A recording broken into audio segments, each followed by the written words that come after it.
ଆସନ୍ତୁ ଶୁଣିବା ସୁପ୍ରସିଦ୍ଧ ଔପନ୍ୟାସିକ କାହ୍ନୁଚରଣ ମହାନ୍ତିଙ୍କ ଉପନ୍ୟାସ ହା ଅନ୍ନର ସପ୍ତମ ଭାଗ। ବରଗଛ ଛାଇରେ ଗାଁର ଲୋକଯାକ ଠୁଳ ହୋଇଛନ୍ତି। କାହାରି ମୁହଁରେ ସରସତା ନାହିଁ କି କାହାରି ତୁଣ୍ଡରୁ ସେପରି ଖୁସି କଥା ପଦେ ବାହାରୁ ନାହିଁ। 160 ହଜାଇଲା ପରି ସମସ୍ତେ ଗମ୍ଭୀର, ସମସ୍ତେ ବିରସ।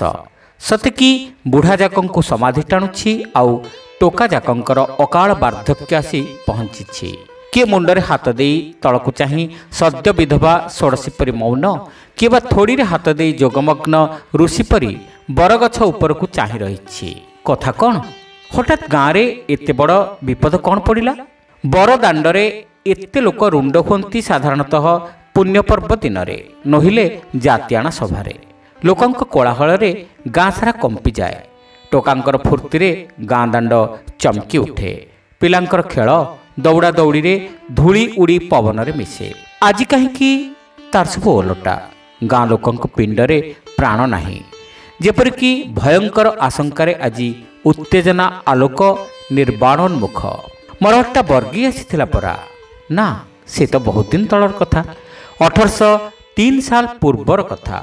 ହୁଏତ ବୁଢ଼ା ବୁଢ଼ାଙ୍କର ମନେ ଥିବ। ଟୋକାଏ କାହୁଁ ଜାଣିବେ ସେ କଥା? ଆଖି ଆଗରେ ନ ଦେଖିଲେ ବାପ ଅଜାଙ୍କ ଠାରୁ ଶୁଣାଶୁଣି କରି ଯାହା ବୁଝିବା କଥା। ବର୍ଗୀ ଆସିଲା। ଓହୋ, କି ଉତ୍ତେଜନା, କି ଭୟ, କି ଚହଳ! ଗାଁ ଗାଁରେ ଆତଙ୍କ ପଡ଼ିଯାଏ। ଧନ ଜନ ଜୀବନ ରକ୍ଷା କରିବାକୁ ଲୋକେ ତତ୍ପର ହୋଇ ଉଠନ୍ତି, ନହେଲେ ସର୍ବନାଶ। ବର୍ଗୀ ଆସିବେ, ବଳାତ୍କାରରେ ଘରେ ପଶି ବାସନକୁସନ ଟଙ୍କା ସୁନା ଯାହା ପାଇବେ ସବୁ ବୋହି ନେବେ। ଘରେ ପାଚିଲା ଧାନ କିଆରୀରେ ନିଆଁ ଲଗାଇ ଦେବେ। ସୁନ୍ଦର ବୋହୂ ଝିଅ ଦେଖିଲେ ଅତ୍ୟାଚାର କରିବେ। ବାଧା ଦେବାକୁ ଆସିଲେ ପ୍ରାଣ ଯାଏ। ବାଧା ଦେବ କିଏ? ବାଧା ଦେବାକୁ ଆସିବ ବା କିଏ? ପ୍ରାଣ ବିକଳରେ ପିଲାଛୁଆ ଘେନି ପଳାଇବାକୁ ତର ସହେ ନାହିଁ। ମୁଣ୍ଡରେ ହାତ ଦେଇ ବରଦାଣ୍ଡରେ ବସି ଭାଣିଣୀ କରିବାକୁ ବେଳ କାହିଁ? ବର୍ଗୀର ଅତ୍ୟାଚାର, ଓଡ଼ିଆର ପଳାୟନ। ଚୋର ପରି ପଳାଇ ଯାଇ ଆତ୍ମରକ୍ଷା କରିବାକୁ ଓଡ଼ିଆ ବଣ ଜଙ୍ଗଲରେ ଲୁଚେ। ଏଇଠି ମନରେ ଟିକେ ସନ୍ଦେହ ଆସୁଛି। ଓଡ଼ିଆ ପରା ବୀର ଜାତି। ଇତିହାସ କିମ୍ବଦନ୍ତୀ ତାର ବୀର କାହାଣୀ ଶତ ସହସ୍ର ମୁଖରେ ଗାଉଛି। ବର୍ଗୀ ଆସିଲା, ହଠାତ୍ ତାର ସମର ସ୍ପୃହା ବୀର ହୃଦୟ ନଇଁ ପଡ଼ିଲା କାହିଁକି? ଖାରବେଳ ଅନଙ୍ଗ ପୁରୁଷୋତ୍ତମ ଜୀବନ ଭୟରେ ବିଲୁଆ ପରି ପଳାଇ ଯାଇ ଗାତ ଭିତରେ ଲୁଚିବାର ବ୍ୟବସ୍ଥା କଲେ ଶେଷରେ। ହୁଏତ ଇତିହାସ ମିଛ, କିମ୍ବଦନ୍ତୀ କାଳ୍ପନିକ, ନୋହିଲେ ଏ ଜାତିର ସମର ସ୍ପୃହା ବୀର ମନର କ୍ରମିକ ପତନର ଅନ୍ୟ କାରଣ ଅଛି, ଯେଉଁଥିପାଇଁ ଓଡ଼ିଆ ଆଜି ଭୀରୁ, ଓଡ଼ିଆ କାପୁରୁଷ, ଓଡ଼ିଆ ନିଃସ୍ୱ। କି ଦୁର୍ଯୋଗରେ ସେଦିନ ଓଡ଼ିଆର ଶେଷ ସ୍ୱାଧୀନ ସମ୍ରାଟ ପ୍ରତାପରୁଦ୍ରଙ୍କର ଦେଖା ହେଲା ନିମାଇ ସନ୍ନ୍ୟାସୀ ସଙ୍ଗରେ। କି ଅସମୟରେ ଓଡ଼ିଆର ବୀର ସେନାପତି ରାମାନନ୍ଦର ମିଳନ ହେଲା ନିମାଇ ସନ୍ନ୍ୟାସୀଙ୍କ ସହିତ ଗୋଦାବରୀ ତୀରରେ। ସେହି ଦିନରୁ ଏ ଜାତିର ସମର ସ୍ପୃହାର କ୍ରମିକ ହ୍ରାସ। ଜୀବନ ଅନିତ୍ୟ, ଧନ ସମ୍ପତ୍ତି ଅଳିକ, ବାପ ପୁଅ ବନ୍ଧୁବାନ୍ଧବ ସବୁ ମିଛ। ନିତ୍ୟ ଶାଶ୍ୱତ ସତ୍ୟ ଏକା କୃଷ୍ଣ। ମାଳା ଧରି ମୁଣ୍ଡରେ ଦେହରେ ଛାପା ମାରି ଖାଲି କୃଷ୍ଣଙ୍କୁ ଭଜ, ମୁକ୍ତି ପାଇବ, ଅନିଶ୍ଚିତ ସ୍ୱର୍ଗରେ ସୁଖ ଲାଭ କରିବ। ଶତ୍ରୁକୁ କ୍ଷମା କର, ଭଗବାନ ତୁମକୁ କ୍ଷମା କରିବେ। ଓଡ଼ିଆ ସମର ପ୍ରିୟ ଓଡ଼ିଆ, ଯାହାର ବାଁ ହାତରେ ମାଳା, ଡାହାଣ ହାତରେ ଖଣ୍ଡା, ସେ ଟୋକା ସନ୍ନ୍ୟାସୀର ଗାରୁଡ଼ି ମନ୍ତ୍ରରେ ଭୁଲିଗଲା। ନିଜର ବୀର ଧର୍ମ ବୋଲି ସେ ହେଲା ବୈଷ୍ଣବ। ଜୀବନ ତ ଅନିତ୍ୟ, ଐହିକ ସୁଖରେ କି ପ୍ରୟୋଜନ? ଧନ ସମ୍ପତ୍ତି ଅଳିକ, କି ଲାଭ ମିଳିବ ଅର୍ଜନ କରି? ସୁଖେ ଦୁଃଖେ ଜୀବନର କେଇଟା ଦିନ ବିଭୁ ନାମ ଗାଇ କଟାଇ ଦେଲେ ତେଣିକି ସ୍ୱର୍ଗରେ ଅମୃତ ପାଉଣା ଭୋଗ। ବାପ ପୁଅ ବନ୍ଧୁବାନ୍ଧବ ସବୁ ମିଛ। କାହା ପାଇଁ ତେବେ ଅକ୍ଳାନ୍ତ ପରିଶ୍ରମ କରି ଧନ ସଞ୍ଚୟ? କେଇଦିନ ବଞ୍ଚିବା, ଶତ୍ରୁ ମିତ୍ର ଧରି ବସିବା। ନୂଆ ଧର୍ମରେ ଦୀକ୍ଷିତ ଓଡ଼ିଆ କ୍ରମେ କ୍ରମେ ତାର ସବୁ ହରାଇ ବସିଲା ପରା। ପ୍ରଭୁଙ୍କର ପାଦପଦ୍ମରେ ଲୟ ରଖି ସେ ଜଗନ୍ନାଥ ମୂର୍ତ୍ତି ପରି ଜଡ଼ ନିସ୍ତେଜ ହୋଇଗଲା ସତେ। ଜଗୁ ବରଗଛ ମୂଳକୁ ଆସି ଲୋକଙ୍କର ଏପରି ଅବସ୍ଥା ଦେଖି କିଛି ଭାବିପାରିଲା ନାହିଁ। ବଲବଲ କରି ୟା ମୁହଁ ତା ମୁହଁକୁ ଚାହିଁ ରହିଲା। ଗୋବିନ୍ଦ ସାହୁ ମୁଣ୍ଡ କୁଣ୍ଡାଉ କୁଣ୍ଡାଉ ଆରମ୍ଭ କଲା, ତମରି ଘରକୁ ଆମେ ସବୁ ବାହାରିଛୁରେ ଜଗୁ। ପ୍ରାଣ ବଞ୍ଚାଇବାର ଅନ୍ୟ ବାଟ ଆଉ ଦେଖାଯାଉ ନାହିଁ। ଗାଁ ଯାକ ଉପାସରେ ସଢ଼ୁଛନ୍ତି। ମଧୁସ୍ୱାଇଁ ମୁଣ୍ଡରୁ ହାତ କାଢ଼ି କହିଲେ, ଆମ ଘରେ 3 ଓଳି ହେଲା ଚୁଲିରେ କୁହୁଳା ପଡ଼ିନାହିଁ। ପିଲା ଛୁଆଗୁଡ଼ିକ ଉପାସରେ କାଉବାଉ ହେଉଛନ୍ତି। ତୁଣ୍ଡରେ ଆଧାର ବାଜି ନାହିଁ। ଗହଣା ଗାଣ୍ଠି ଯାହା ଥିଲା ବିକ୍ରି ବାକ୍ରି କରି ଏ ଗାଁ ସେ ଗାଁ ଦୌଡ଼ି ଧପଡ଼ି ଟଙ୍କାରେ ପାସେରେ ଭାଉରେ ଯେଉଁ ଚାଉଳ ଆଣି ଘରେ ସାଇତିଥିଲି ସେତକ ସରିଲା। ଏବେ କରେ କ'ଣ? ରାମ ଭୋଇ କହିଲା, ସାନ୍ତେ ଏ ଗରିବର ଗୁହାରି ଟିକେ ଶୁଣିବା ହେଉ। ଆମ ସାହିଆ ଛତରରେ ପଶିଲେ। ଅଧେ ଲୋକ ଗାଁ ଛାଡ଼ି ପଳାଇଲେଣି। ବାକିତକ ପାଣଙ୍କ ସଙ୍ଗେ ମିଶି ଗୋରୁ କାଟି ଖାଉଛନ୍ତି।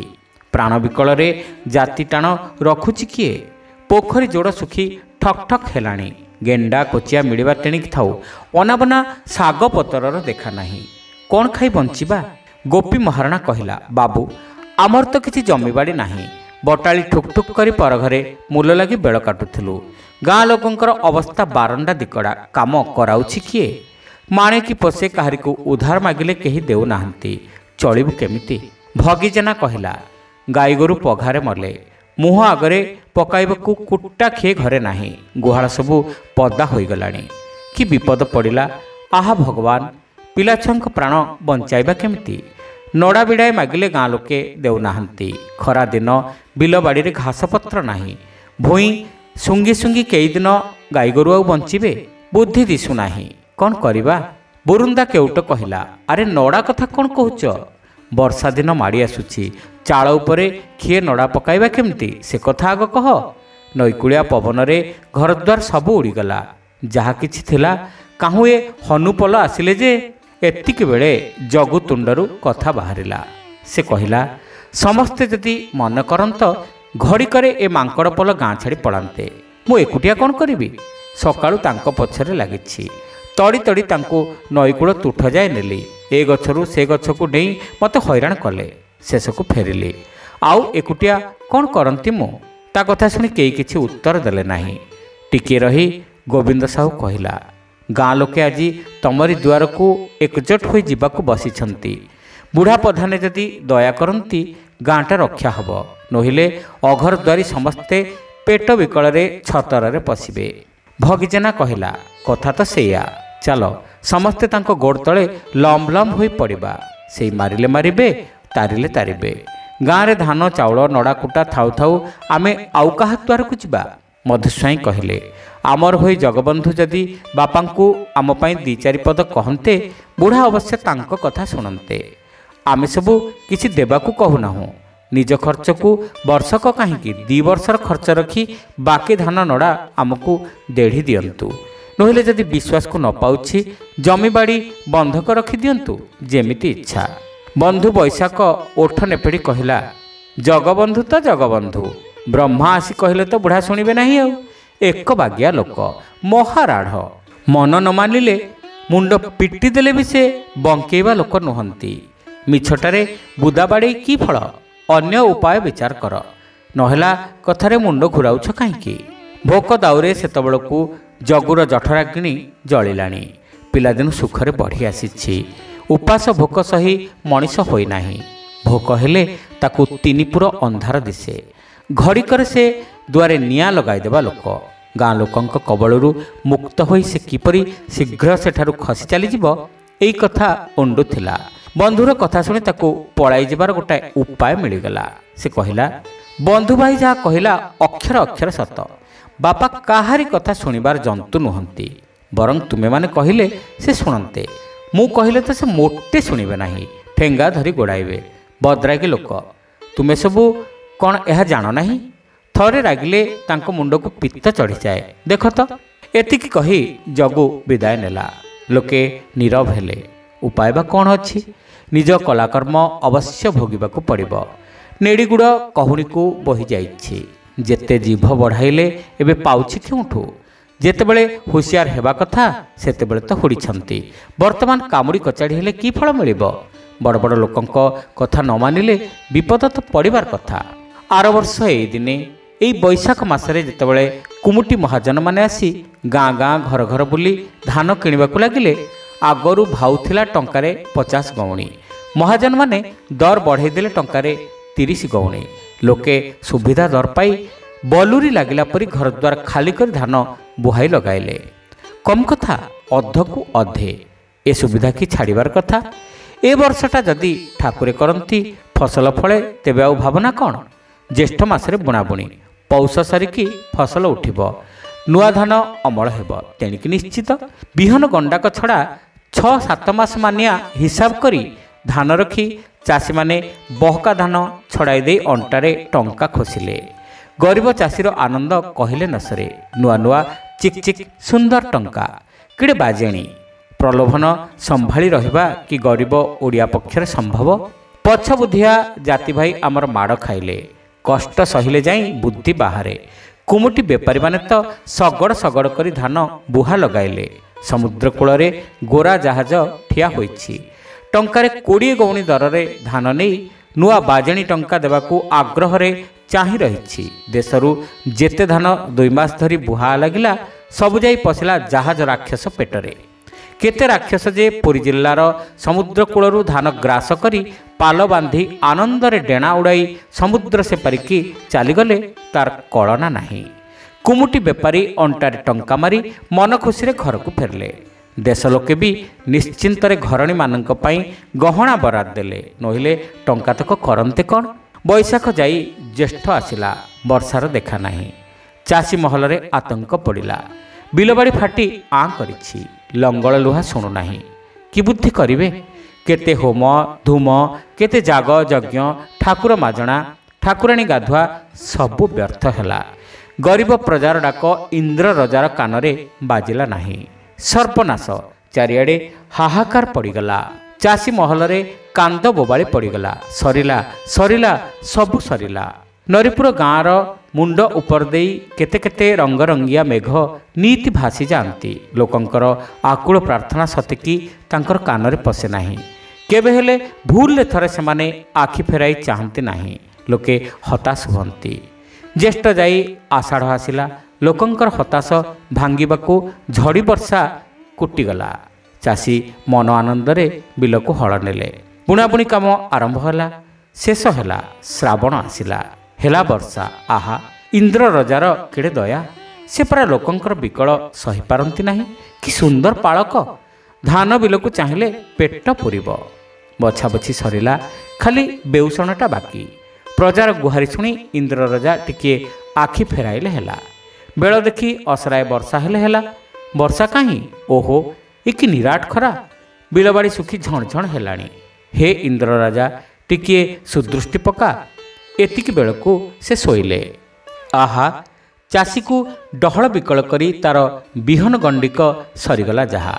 ଧାନ ବିଲରେ ଗଛ ଶୁଖିଲା। ପ୍ରଜାଙ୍କର ଆଖିର ଲୁହ ଆଖିରେ ମଲା। କ'ଣ କରିବେ? ହାତର କଥା କି? ଏଥର ପିଲାଙ୍କ ମନରେ ପଶିଲା, ଆରେ ଧାନ ଗୁଡ଼ାକ ପାଖରେ ଥିଲା, ଛାଡ଼ିଦେଇ ବସିଲେ। ଏଣିକି କରିବେ କ'ଣ? ଟଙ୍କା ସୁନାକୁ ଚାଟିଲେ ତ ରସ ବାହାରିବ ନାହିଁ। ଧନ ଦୌଲତକୁ ଅନାଇ ବସିଲେ ପେଟ ପୁରିବ ନାହିଁ। ଉପାୟ? ଲୋକେ ତୁନି ହୋଇ ରହିଲେ। ହେଉ, ଦେଖାଯାଉ କଷ୍ଟେ ମଷ୍ଟେ କେତେ ଦିନ ଚଳୁଛି। ନିଅଣ୍ଟ ବେଳକୁ ଅବଶ୍ୟ ବେପାରୀମାନେ ଆସି ଧାନ ବେଉସା କରିବେ।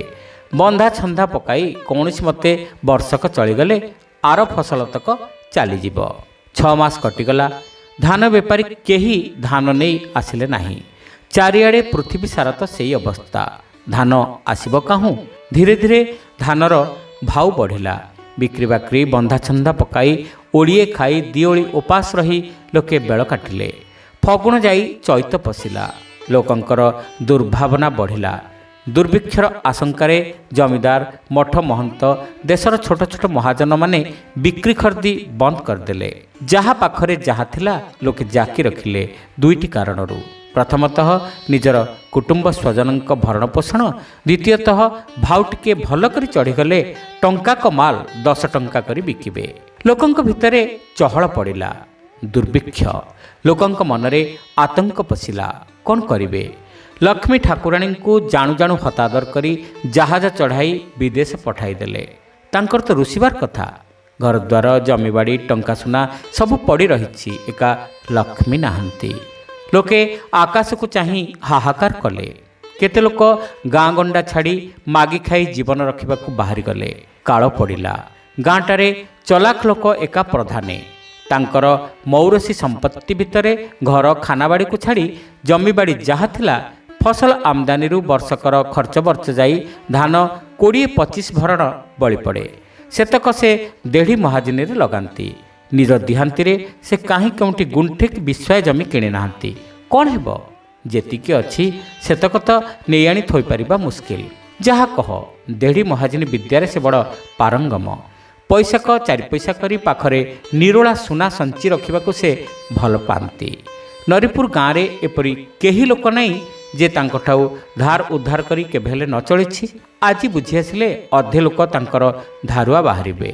आउरी एक कथा प्रधानंकर आग पछकु सबु बेले नजर जेतेबेले गाँ जाक लोक उलूरी लागिला परी धान सबु बिकिबाकु बसिले एका प्रधाने बिकिबा परिवर्ते बरं किणी धान मरई बांधि रखिले भाउ तो चढ़ुछि बेल पड़िले अवश्य चारि पैसा लाभरे छड़ाई दे पारिबे लाभ आशार तो दुनिया आतजात प्रधाने एबे 300 भरण धान 3टा मरई करी बाड़ी रे जमा करिसंती सेथिकी लोके काहींकि आखि पकाइबे निजे तो बेकूब काम करिसंती एई खणी पर माल रे आखि पकाई पर चीज देखी हाई पाई हेले किए शुणुछि प्रधाने भिन्न धातुरे गढ़ा परर हानि रे नथांती कि लाभरे नथांती तेबे बिना लाभरे से केबे बेउसा चलांती नाही जेतेबेले दर सुविधा हेलो बोली बुझिबे सेतिक बेले से बेउसा करबाकू मरई भांगिबे गाँ लोक उपास भोकरे गड़ी जाउछंती बोली जे लोके कहिले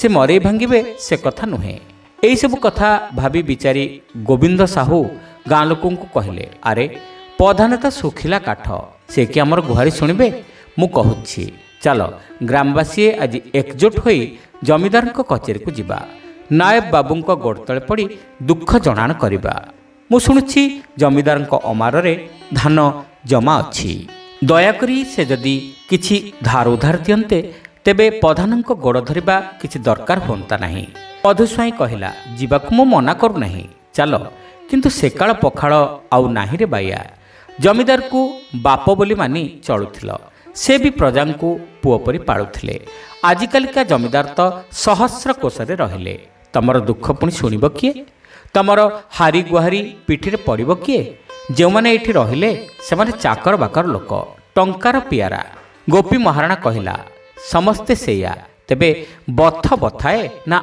आबू बथाए आम पुराणा जमीदार थिले आमरी लोक एका रक्त एका नाही दी खंड आउ ए काहू अइला जमीदार पोसा पुओ गुंजारुओ तुछे कि बारी होई पड़िबे तेलरे सिना तेल मिसेरे भाई पानी मिसिब कोठू सते भाई बिना दोषरे माहल कराई शांति आमर पिला छुआ घेनी गड़जात को गले जंगल पशिले देशरू लक्ष्मी छाड़ी तांकरी सांगरे गले भगिजना कहिला नायब जदि मना करती गोविंद साहू कहिले तेणिकी प्रधान को कहबा मधुस्वाई से जदि न मंगंती गोपी खाइबा बिना तो किछि मरिबा नहीं ता आगरू देखला काम करिबा खरा माड़ी आसुछि चलो ऊपर बेला जीवा परा श्रोता बंधु एठी शेष होला सुप्रसिद्ध औपन्यासिक कान्हूचरण महांती उपन्यास हा अन्नर सप्तम भाग उपन्यासटी आपण मानकु